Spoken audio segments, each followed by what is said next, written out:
जय श्री राधा कृष्ण भगवान जी की। जय श्रीमद् भागवत महापुराण की। मंदिर श्री बंसी वाले महात्मा यूट्यूब चैनल की ओर से हम आप सभी भक्तों का हार्दिक अभिनंदन करते हैं। आप सबको नव वर्ष 2022 की हार्दिक शुभकामनाएं। वर्ष 2022 आप सबके जीवन में खुशियां लेकर आए। आप सब और आप सबके परिवार वाले भगवान की भक्ति में लगे रहें। सारा जीवन आपका भगवान की भक्ति में बीते। आपके घर में सदा सुख संपत्ति का वास हो। मां लक्ष्मी की अनंत कृपा सदा आप सब पर बनी रहे, यही मंगल कामना हम करते हैं। तो आज हम आपको सुनाने जा रहे हैं श्रीमद् भागवत महापुराण के 10वें स्कंद के 14वें अध्याय की परम पावन कथा। इस अध्याय का नाम है ब्रह्मा जी के द्वारा भगवान की स्तुति करना। बोल श्री राधा कृष्ण भगवान की जय। बोल श्रीमद् भागवत महापुराण की जय। पिछले अध्याय की कथा में आपने सुना था कि किस प्रकार ब्रह्मा जी भगवान श्री कृष्ण जी की परीक्षा लेने की बात सोचते हैं और कोशिश भी करते हैं, लेकिन वो हार जाते हैं। ब्रह्मा जी भगवान की लीला को नहीं समझ पाते। भगवान की माया का पार कोई नहीं पा सकता है। तो उसके पश्चात ब्रह्मा जी भगवान जी से क्षमा मांगते हैं और भगवान जी की बड़ी सुंदर स्तुति करने लगते हैं। तो ब्रह्मा जी के द्वारा भगवान श्री कृष्ण जी की जो स्तुति की गई है वो इस प्रकार है।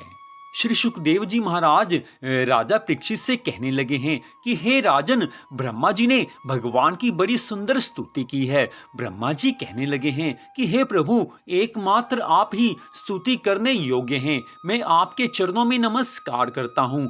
आपका ये शरीर वर्षाकालीन मेघ के समान श्यामल है। इस पर स्थिर बिजली के समान झिलमिल झिलमिल करता हुआ पीतांबर शोभा पाता है। आपके गले में घुंघची की माला, कानों में मकराकृति कुंडल तथा सिर पर मोर पंखों का मुकुट है। इन सब की कांति से आपके मुख पर अनोखी छटा छिटक रही है।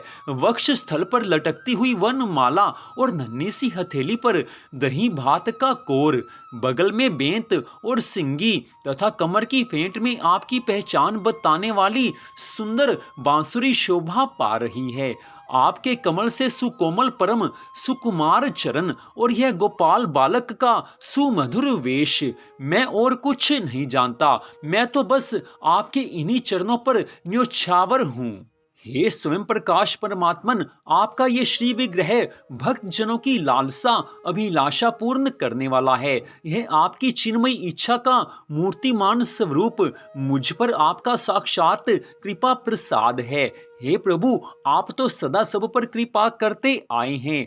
हे प्रभु, जो लोग ज्ञान के लिए प्रयत्न ना करके अपने स्थान में ही स्थित रहकर केवल सत्संग करते हैं और आपके प्रेमी संत पुरुषों के द्वारा गाई हुई आपकी लीला कथा का जो उन लोगों के पास रहने से अपने आप सुनने को मिलती है, शरीर, वाणी और मन से विनयवनत होकर सेवन करते हैं अर्थात सुनते हैं, यहाँ तक कि उस कथा को वो अपना जीवन बना लेते हैं, उसके बिना वो जी ही नहीं सकते। हे प्रभु, यद्यपि आप पर त्रिलोकी में कोई कभी विजय नहीं प्राप्त कर सकता, फिर भी वे आपके भक्त आप पर विजय प्राप्त कर लेते हैं। आप अपने भक्तों के प्रेम के अधीन हो जाते हैं। हे भगवान, आपकी भक्ति सब प्रकार के कल्याण का मूल स्तोत्र है। जो लोग उसे छोड़कर केवल ज्ञान की प्राप्ति के लिए श्रम उठाते हैं और दुख भोगते हैं, उनको बस क्लेश ही क्लेश हाथ लगता है और कुछ नहीं। जैसे थोथी भूसी कूटने वाले को केवल श्रम ही मिलता है, चावल नहीं। हे अच्युत, हे अनंत, इस लोक में पहले भी बहुत से योगी हो गए हैं। जब उन्हें योग आदि के द्वारा आपकी प्राप्ति नहीं हुई, तब उन्होंने अपने लौकिक और वैदिक समस्त कर्म आपके चरणों में समर्पित कर दिए। उन समर्पित कर्मों से तथा आपकी लीला कथा से उन्हें आपकी भक्ति प्राप्त हुई। उस भक्ति से ही आपके स्वरूप का ज्ञान प्राप्त करके उन्होंने बड़ी सुगमता से आपके परम पद की प्राप्ति कर ली। हे प्रभु, आप सब पर कृपा करने वाले हैं। हे प्रभु, मैं आपकी शरण में हूँ। हे प्रभु, आप केवल संसार के कल्याण के लिए ही अवतीर्ण हुए हैं। सो भगवन, आपकी महिमा का ज्ञान तो बड़ा ही कठिन है। इसलिए जो पुरुष क्षण क्षण पर बड़ी उत्सुकता से आपकी कृपा का ही भली भांति अनुभव करता रहता है और प्रारब्ध के अनुसार जो कुछ सुख या दुख प्राप्त होता है उसे निर्विकार मन से भोग लेता है, एवं जो प्रेम पूर्ण हृदय, गदगद वाणी और पुलकित शरीर से अपने को आपके चरणों में समर्पित करता रहता है, इस प्रकार जीवन व्यतीत करने वाला पुरुष ठीक वैसे ही आपके परम पद का अधिकारी हो जाता है जैसे अपने पिता की संपत्ति का पुत्र। हे प्रभु, मेरी कुटिलता तो देखिए, आप अनंत आदि पुरुष परमात्मा हैं और मेरे जैसे बड़े बड़े मायावी भी आपकी माया के चक्र में हैं। फिर भी मैं आपकी माया से मोहित हुआ, आपको ही मोहित करना चाहता था, लेकिन मैं इस समय आपकी शरण में हूँ, क्षमा मांगता हूँ। हे प्रभु, मैं आपके सामने हूँ ही क्या? क्या आग के सामने चिंगारी की भी कुछ गिनती होती है? हे भगवान, मैं रजोगुण से उत्पन्न हुआ हूँ, आपके स्वरूप को मैं ठीक ठीक नहीं जानता। इसी से अपने को आप से अलग संसार का स्वामी माने बैठा था। मैं अजन्मा जगत करता हूँ। इस मायाकृत मोह के घने अंधकार से मैं अंधा हो रहा था। इसलिए आप ये समझकर कि ये मेरे ही अधीन है, मेरा ही भृत्य है, इस पर कृपा करनी चाहिए। हे प्रभु, ऐसा आप मन में विचार कर मेरे अपराध को क्षमा कर दीजिए। आज ब्रह्मा जी भगवान श्री कृष्ण जी की बड़ी सुंदर स्तुति कर रहे हैं, बारंबार क्षमा मांग रहे हैं। हे प्रभु, हे माया का नाश करने वाले प्रभु, दूर की बात कौन करे, अभी इसी अवतार में आपने इस बाहर दिखने वाले जगत को अपने पेट में ही दिखला दिया, जिसे देखकर माता यशोदा चकित हो गई थी। इससे यही तो सिद्ध होता है कि यह संपूर्ण विश्व केवल आपकी माया ही माया है। जब आपके सहित यह संपूर्ण विश्व जैसा बाहर दिखता है वैसा ही आपके उदर में भी दिखा। इससे यही सिद्ध होता है कि आप ही सबके स्वामी हैं, आप ही मायापति हैं। आपकी माया का पार कोई नहीं पा सकता, सब कुछ आपकी लीला है। उस दिन की बात जाने दीजिए, आज की ही बात लीजिए। क्या आज आपने मेरे सामने अपने अतिरिक्त संपूर्ण विश्व को अपनी माया का खेल नहीं दिखलाया है? हे प्रभु, पहले आप अकेले थे, फिर संपूर्ण ग्वाल बाल, बछड़े और छड़ी छींके भी आप ही हो गए। उसके बाद मैंने देखा कि आपके वे सब रूप चतुर्भुज हैं और मेरे सहित सबके सब तत्व उनकी सेवा कर रहे हैं। आपने अलग अलग उतने ही ब्रह्मांडों का रूप भी धारण कर लिया था, किंतु आपने अब उस अपनी माया को समेट लिया है। केवल आप ही मेरे समक्ष हैं, मैं आपके चरणों की शरण में हूँ। हे प्रभु, आप तो सदा अपने भक्तों पर कृपा करते आए हो। संसार में जो अज्ञानी जीव हैं वो माया के भ्रम में भूलकर संसार के सुखों से प्रेम करते हैं, संसार के सुख वैभव से प्रेम करते हैं, किंतु जो आपके चरणों की शरण में आ जाते हैं उद्धार केवल उन्हीं का होता है। ब्रह्मा जी ने इस अध्याय में भगवान श्री कृष्ण जी की बड़ी सुंदर स्तुति की है, बड़ी विस्तार से स्तुति की है। भगवान तो सबको जानने वाले हैं, अधिक तो क्या कहें। एक इंसान अपने बारे में उतना नहीं जानता जितना भगवान जानते हैं। भगवान सबके मन की बात जानने वाले हैं, तभी तो उनको अंतर्यामी कहा जाता है। हम संसार के सब वासी संसार के सुखों से प्रेम करते हैं, संसार के धन दौलत ऐश्वर्य के पीछे हम सब लगभग दीवाने बने रहते हैं। सारा दिन हमारा संसार की चर्चा में बीत जाता है, सारा दिन संसार की याद सताती रहती है। घर में कोई दुख तकलीफ आए तो मन उधर चला जाता है। अगर कोई घर में या बाहर हमारा अपमान कर दे तो हम दुखी हो जाते हैं। और मान लीजिए संसार में हमें कोई सुख प्राप्त हो जाए, घर में या बाहर से कोई सुख संपत्ति प्राप्त हो जाए, तो भी हमारा मन उस ओर चला जाता है। तो भगवान को याद करने का अवसर मिलता ही नहीं है। यदा कदा सच्चे हृदय से हम भगवान को याद करते भी हैं तो संसार की कुछ ना कुछ याद हमारे मन में आ जाती है। संसार का कोई ना कोई कार्य सामने आकर खड़ा हो जाता है। यही तो माया है। भगवान यही देखते हैं कि अगर ये भक्त मेरे से सच्चा प्रेम करता है तो संसार के काम को बाद में करेगा, लेकिन हम भगवान से सच्चा प्रेम करते ही नहीं हैं। हमें तो भगवान की भक्ति से बढ़कर संसार प्यारा लगता है। संसार की वस्तुएं प्यारी लगती हैं, संसार के जीव प्यारे लगते हैं, धन संपत्ति प्यारे लगते हैं, सब कुछ प्यारा लगता है। लेकिन जिस दिन केवल भगवान ही भगवान प्यारे लगेंगे उस दिन समझ लेना कि भगवान की अनंत कृपा हुई है। मनुष्य भगवान को याद करे तो ये साधारण बात है। जीवात्मा अगर भगवान को याद करे तो ये साधारण बात है। जब भगवान अपने भक्त को याद करें तो बात कुछ और हो जाती है। जिस दिन ठाकुर जी हमें याद कर लेंगे उस दिन हमारा उद्धार हो जाएगा। और ठाकुर जी केवल उन्हीं को याद करते हैं जो सदा अपने मन में ठाकुर जी की याद करते हैं, जो सदा अपने मन से ठाकुर जी का स्मरण करते हैं, सदा अपने मन में भगवान श्री राधा कृष्ण जी को याद करते रहते हैं, अपने इष्ट देव को जो सदा याद करते रहते हैं। उन्हीं पर तो भगवान की कृपा होती है, वही तो भगवान को प्राप्त कर सकते हैं। हम मनुष्य जीवन लेकर भगवान की कथा सुनकर भी इतना नहीं समझ पाए कि जिसके ऊपर भगवान कृपा करते हैं उसको संसार के सभी सुख दे ही देते हैं। ये जानते हुए भी हम बारंबार भगवान से संसार के सुख मांगते हैं। संसार के सुखों के लिए हम सब कुछ करते हैं, संसार के सुखों की प्राप्ति के लिए हम भगवान की भक्ति करते हैं। हालांकि अगर हम भगवान की सच्ची श्रद्धा भावना से भक्ति करें केवल भगवान की प्राप्ति के लिए तो भी भगवान हमें संसार के सारे सुख अपने आप ही दे देंगे। जो भगवान से भगवान को मांगते हैं उन्हें संसार के सब सुख मिलते हैं, लेकिन जो भगवान से संसार के सुख मांगते हैं हो सकता है कि उनको संसार के सुख मिले, या यह भी हो सकता है कि उनको संसार के सुख भगवान ना भी दें, क्योंकि कई बार मनुष्य के पहले के कर्म ऐसे होते हैं कि उसको अपनी मन चाही वस्तु भगवान नहीं देते। तो ऐसी अवस्था में मनुष्य यही सोचता है कि मैंने जो मनोकामना भगवान के सामने रखी थी, मेरी उस मनोकामना को भगवान ने पूरा नहीं किया, या अधूरी कामना की पूर्ति हुई है, आधी बात भगवान ने मानी है, आधी बात नहीं मानी, तो उसका मन भगवान की भक्ति से हट भी सकता है।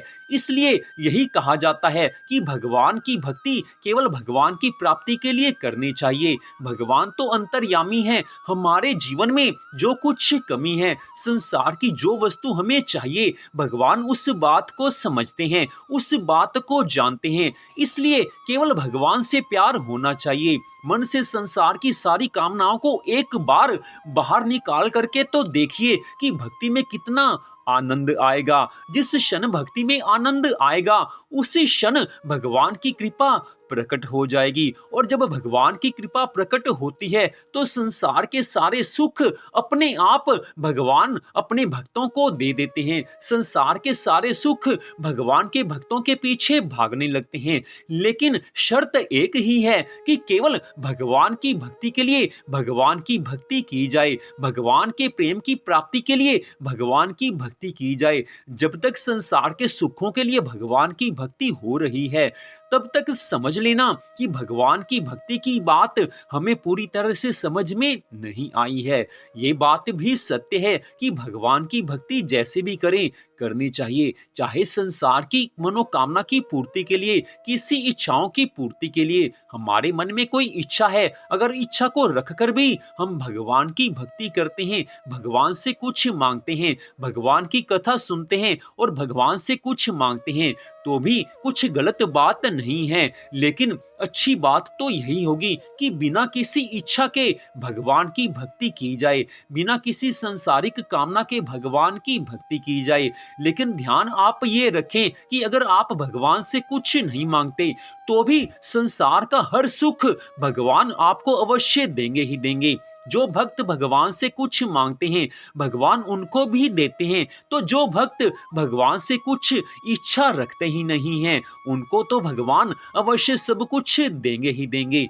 फिर से श्रीमद् भागवत महापुराण की कथा में प्रवेश करते हैं। श्री सुखदेव जी महाराज आगे कथा सुनाते हुए कहने लगे हैं कि ब्रह्मा जी ने भगवान श्री कृष्ण जी की स्तुति की। इसके बाद उन्होंने भगवान जी की 3 बार परिक्रमा करके उनके चरणों में प्रणाम किया है और फिर अपने गंतव्य स्थान सत्यलोक में चले गए हैं। ब्रह्मा जी ने बछड़ों और ग्वाल बालों को पहले ही यथास्थान पर पहुंचा दिया था।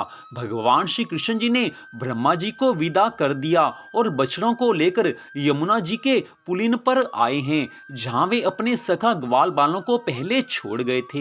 हे राजा परीक्षित, अपने जीवन सर्वस्व प्राण वल्लभ श्री कृष्ण के वियोग में यद्यपि 1 वर्ष बीत गया था, तथापि उन ग्वाल बालों को वह समय केवल आधे क्षण के समान जान पड़ा।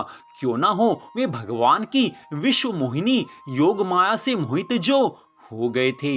जगत के सभी जीव उसी माया से मोहित होकर शास्त्र और आचार्यों के बार बार समझाने पर भी अपनी आत्मा को निरंतर भूले हुए हैं। वास्तव में उस माया की ही ऐसी शक्ति है, भला उससे मोहित होकर जीव यहाँ क्या क्या भूल नहीं जाते हैं। हे राजा परीक्षित, भगवान श्री कृष्ण जी को देखते ही सब ग्वाल बालों ने बड़ी उतावली से कहा है कि हे भाई, तुम भले आए, स्वागत है स्वागत है। अभी तो हमने तुम्हारे बिना एक कोर भी नहीं खाया है। आओ इधर आओ, आनंद से भोजन करो। तब हंसते हुए भगवान ने ग्वाल बालों के साथ भोजन किया है और उन्हें अघासुर के शरीर का ढांचा दिखाते हुए वन से ब्रजमंडल में आज लौट आए हैं। हे राजा परीक्षित, उसी दिन बालकों ने ब्रज में जाकर कहा कि आज यशोदा मैया के लाडले नंद नंदन ने वन में एक बड़ा भारी अजगर मार डाला है और उससे हम लोगों की रक्षा की है। इतनी कथा सुनकर राजा परीक्षित कहने लगे हैं कि हे प्रभु, ब्रजवासियों के लिए श्री कृष्ण अपने पुत्र नहीं थे, दूसरे के पुत्र थे। फिर उनका श्री कृष्ण के प्रति इतना प्रेम कैसे हुआ? ऐसा प्रेम तो उनका अपने बालकों पर भी पहले कभी नहीं हुआ था। आप कृपा करके सब कुछ बतलाइए, इसका क्या कारण है? श्री सुखदेव जी महाराज कहने लगे हैं कि हे राजा परीक्षित, संसार के सभी प्राणी अपनी आत्मा से ही सबसे बढ़कर प्रेम करते हैं। पुत्र से, धन से या किसी से जो प्रेम होता है वह तो इसलिए कि वे वस्तुएं अपने आत्मा को प्रिय लगती हैं। हे राजन, यही कारण है कि सभी प्राणियों का अपने आत्मा के प्रति जैसा प्रेम होता है वैसा अपने कहलाने वाले पुत्र, धन और घर आदि से भी नहीं होता। हे राजन, जो लोग भूल से ही अपने शरीर को आत्मा मान लेते हैं वे भी अपने शरीर से जितना प्रेम करते हैं उतना प्रेम शरीर के संबंधी, पुत्र, मित्र आदि से नहीं करते। हे राजा परीक्षित, सभी वस्तुओं का अंतिम रूप अपने कारण में स्थित होता है और संसार के सभी कारणों के भी परम कारण हैं भगवान श्री कृष्ण। सभी कुछ उनकी कृपा से प्रकट हुआ है। हे राजा परीक्षित, तुमने मुझसे पूछा था कि भगवान के 5वें वर्ष की लीला ग्वाल बालों ने 6ठे वर्ष में कैसे कही। उसका सारा रहस्य मैंने तुम्हें बतला दिया है। भगवान श्री कृष्ण जी की ग्वाल बालों के साथ लीला, अघासुर को मारना, हरी हरी घास से युक्त भूमि पर बैठकर भोजन करना, अप्राकृत रूपधारी बछड़ों और ग्वाल बालों का प्रकट होना और ब्रह्मा जी के द्वारा की हुई इस महान स्तुति को जो मनुष्य सुनता और कहता है उसको धर्म, अर्थ, काम और मोक्ष की प्राप्ति हो जाती है। हे राजा परीक्षित, इस कथा को जो मनुष्य सच्ची श्रद्धा भावना से पढ़ेगा या सुनेगा या इसको किसी को सुनाएगा तो उसको भगवान श्री राधा कृष्ण जी की अनंत कृपा मिलेगी। संसार के सभी सुख उसको मिल जाएंगे और उसको इस मनुष्य जीवन के बाद में मोक्ष की प्राप्ति हो जाएगी। हे राजा परीक्षित, इस प्रकार श्री कृष्ण और बलराम ने कुमार अवस्था के अनुरूप आंख मिचौनी, सेतु बंधन, बंदरों की भांति उछलना कूदना आदि अनेकों लीलाएं करके अपनी कुमार अवस्था ब्रज में ही त्याग दी। तो इस प्रकार श्रीमद् भागवत महापुराण के 10वें स्कंद के 14वें अध्याय की कथा का यहीं पर विश्राम होता है। श्री सुखदेव जी महाराज जी ने स्पष्ट किया है कि जो इस कथा को सच्ची श्रद्धा भावना से सुनता है या जो सुनाता है या जो पढ़ता है, उसके ऊपर भगवान की अनंत कृपा होती है। उसकी सभी अभिलाषाएं भगवान की कृपा से पूरी हो जाती हैं, उसको मोक्ष भी मिल जाता है। तो मंदिर शिव बंसी वाले महात्मा यूट्यूब चैनल की ओर से आज की इस कथा को आपने सुना, आप सबका हार्दिक धन्यवाद। आप सभी को नव वर्ष 2022 की हार्दिक शुभकामनाएं। भगवान श्री राधा कृष्ण जी की श्रीमद् भागवत महापुराण की अनंत कृपा सदा आप सब पर, आपके परिवार पर बनी रहे, इसी मंगल कामना के साथ जय श्री राधा रानी सरकार की, जय श्री कृष्ण भगवान की, जय श्रीमद् भागवत महापुराण की, जय श्री सुखदेव जी महाराज की। जय जय श्री राधे, जय जय श्री राधे, जय जय श्री राधे श्याम।